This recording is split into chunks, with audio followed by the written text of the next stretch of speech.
शिवसेना ही 80% समाजकारण आणि 20% राजकारण करते। शिवसेना ही नेहमीच लढाईसाठी तयार असते। शिवसैनिकांना सैनिक बोललं जातं। वंदनीय शिवसेना प्रमुखांनी ज्या शिवसैनिकांना तयार केलेलं आहे तो शिवसैनिक नेहमीच लढायला तयार असतो।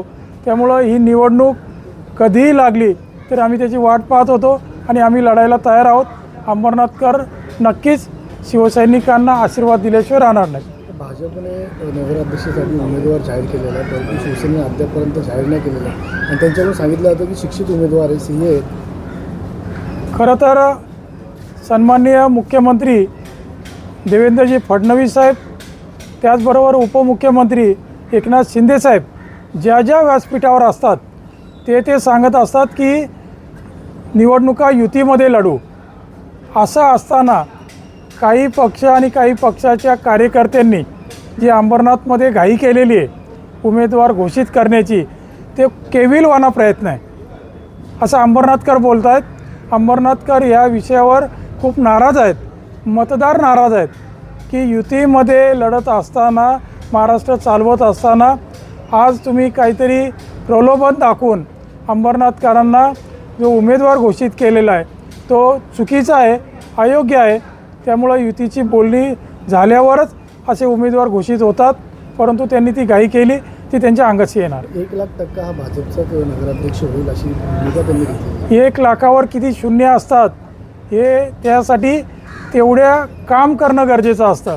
1,00,000 पटीने निवडून येणार म्हणल्यावर तेवढी कामं त्यांच्याकडे बोलायला हवीत। आमच्याकडं आमचं काम बोलतं आहे।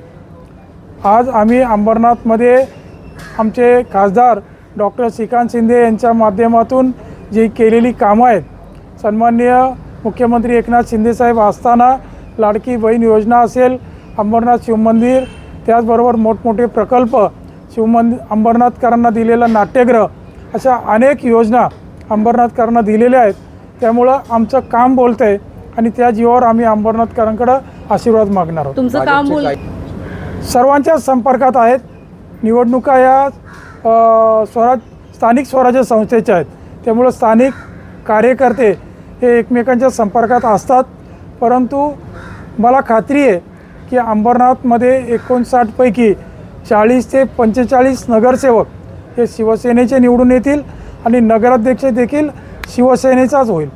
अर्थात आता तुम्ही म्हणालात की विकास काम तुमचं बोलतं, परंतु 2 दिवसांपूर्वी ज्यावेळी चित्रवाघ आले होते त्यावेळी भाजपच्या माध्यमातून एक पथनाट्य सादर करण्यात आलं। शहराचा विकास नाही झालाय असं म्हणणं होतं त्यांचं आणि नगराध्यक्ष यापूर्वी तुमचा होता, तर थेट आरोप तुमच्यावर होता। चित्रवाघ या चित्र काढणं पुरतं कदाचित मर्यादित असतील, परंतु अंबरनाथमध्ये 90% रस्ते कॉन्क्रीटचे झालेले आहेत। मोठमोठ्या वास्तू, मी जर त्या वास्तू सर्व सांगत बसलो, UPSC MPSC भवन असेल, इंडोर स्टेडियम असेल, शूटिंग रेंज असेल, त्याचबरोबर नाट्यगृह असेल, अंबरनाथकरांना मिळणारं आता मेडिकल कॉलेज असेल, त्याचबरोबर घनकचरा व्यवस्थापनाचा मोठा प्रकल्प असेल, असे अनेक कामं अंबरनाथकर बघत आहेत।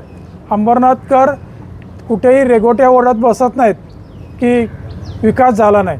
अंबरनाथकर सुज्ञ आहेत, त्यांना समजतं आहे की समाजाचं काम कोण करते आणि वल्गना कोण करते। त्यामुळं अंबरनाथकरांवर आमचा पूर्ण विश्वास आहे। आणि युतीचे काही चित्रे आहेत ते युतीच्या संदर्भात जर समोरून कोणी आलं तर आम्ही त्यांच्याशी चर्चा करू। आमचे मुख्य नेते एकनाथ शिंदेसाहेब, खासदार डॉक्टर श्रीकांत शिंदेसाहेब, आमचे आमदार बालाजी किनीकर हे सर्वजण या विषयावर चर्चा करतील। जो आदेश येईल त्या आदेशाप्रमाणे आम्ही काम करू।